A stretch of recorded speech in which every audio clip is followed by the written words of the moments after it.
Hello, Connecticut. This is very vitally important that you understand what I'm about to talk about. It's vitally important. It's like loading the bases for the Grand Slam later, okay? That's what I'm telling you. So let me take myself off the screen. We have a very big day today with the news that's coming out, okay? So here we go. On the screen is Elizabeth Warren violated her oath. As a senator sitting on the banking committee with Himes, Elizabeth Warren violated her oath, her job to provide and engage in oversight of the SEC.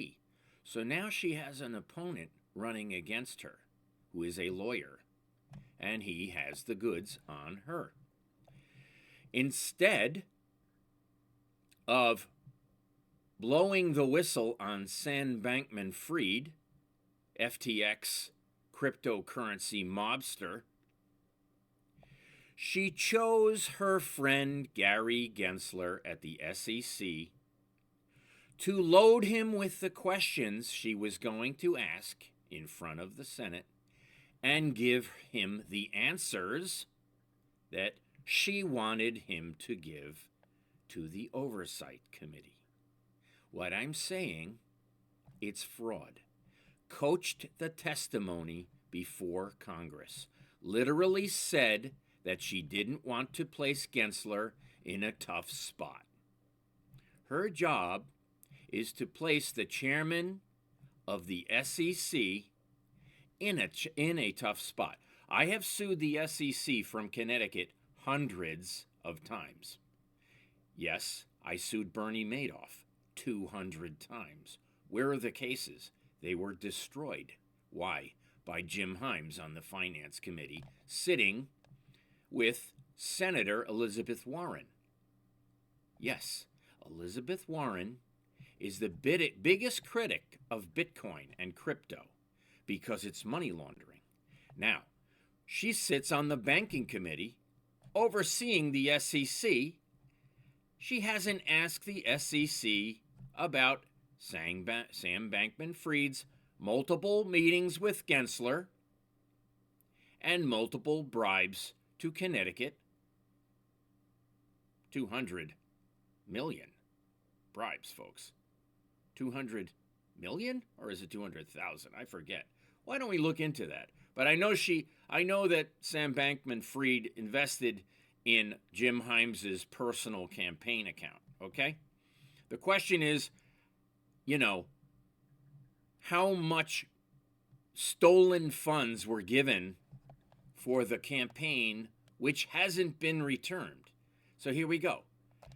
Brian Armstrong. Who is that? Begging? Hold on. Gensler was meeting with CEO of offshore exchange in the Bahamas, who turned out to be the Bernie Madoff of crypto. Overseeing the SEC, why hasn't Warren asked for those notes? Warren preaches against crypto at every chance she can, protecting and preloading her friend at the SEC.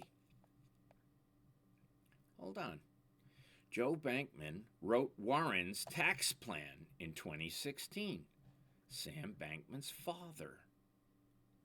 Wow.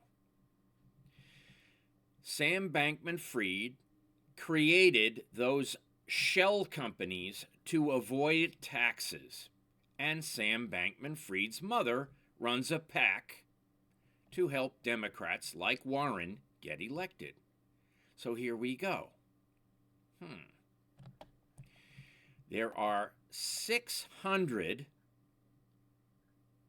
constituents in Massachusetts. I think we should look into this.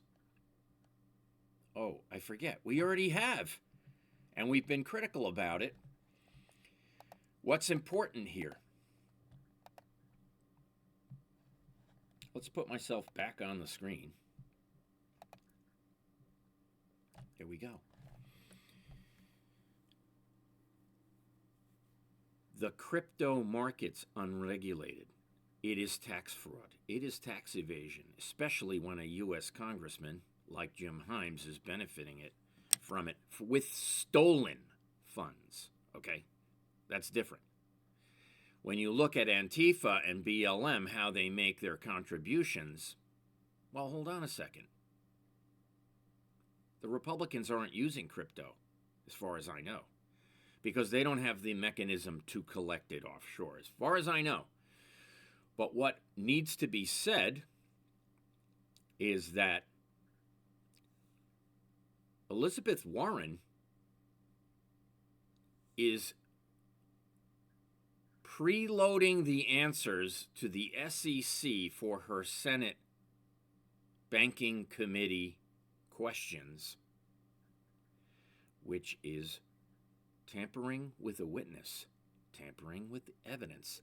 It's serious business. This is just part of the puzzle, folks, but you need to follow it, unfortunately. If you don't know about Elizabeth Warren's robbing from Peter to pay Paul, we're going to look into these offshore accounts of Sam Bankman, and we're going to, first of all, if Sam Bankman gave money from the Bahamas to Jim Himes, which he did, that's a problem for Jim Himes because he can't accept donations from foreigners like Blumenthal and Murphy are accepting $700,000 per month each from Antifa through CISA, through Chris Murphy's connection with Eric, the Department of Motor Vehicles in Connecticut, setting up the fictitious accounts, with the MOU of the DMV by DHS with Connecticut. Do you understand? Memorandum of Understanding with Denise Merrill at the Connecticut Department of DMV, Department of Motor Vehicles, setting up the illegals. I'll tell you why this is important.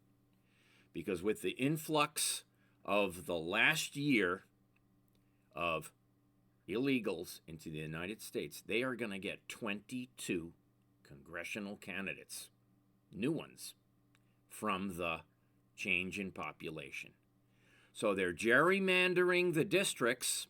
If you look at Connecticut and you look at District 1, you will see that it's cut out to include Hartford so that they can pull that Joe Courtney and Larson counties and steal those elections too by supplying fake voters through poll books, telling you it's not connected to the internet, and then through Seidel flipping the vote in Barcelona, Spain, sending it back through Leonardo Spa to Connecticut based on multiple algorithms where the people are filling in the blank spots with fictitious voters from the database which is created by Eric. We following?